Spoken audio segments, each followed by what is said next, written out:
شونډې رانه ایستې دي، غاړه یې را سره مې لو کړې ده او ریکارډینګ شوی دی. خو د قیامت نښې دي. ما ورته وویل زه خو درنه یارېدم یې تا ما نه څونه نه ایستلسې نو. یاره قامه دا جینر ډېر روان دی، نازک نازک اندامونه یې خوښ دي، سینې او شونډې او غاړه او د پرتوغاښ نه ښکته یې امانت ساتلی د چا په امانت کې خیانت نه کوي. وی جنات ته د رستو ما وی ما نه یې دا ډیمانډ کړی دی چې ما سره به غاړه ملاوي. د ظالم لورې شکر وباسه چې ډیته کړی نه یې، کنې خپل بچي برته هم نه ښکارېدل. طارق ترې راووتم کمرې نه نو بیا یې راته وی چې تا خو ماته صحیح غاړه م رانه که. قامه تاسو وایه چې دا قاري و که نه عمران هاشمي و.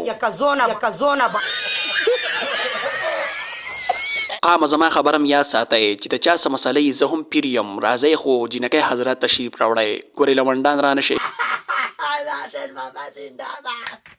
بس یو هلک سره راوتی ومه. د مټي زلورو دا هلک څوک و او تا څنګه پیژندو؟ ګاونډی مو.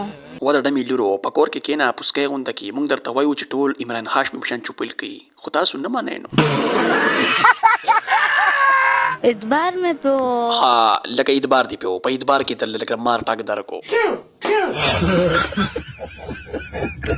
قامه یو خبر زما یاد ساتئ چې خپلې خویندې میندې پیرانو له مه بوځئ، که هر قسم پیرانې د ویلې مه بوځئ، پیرانو لرې نه ساتئ.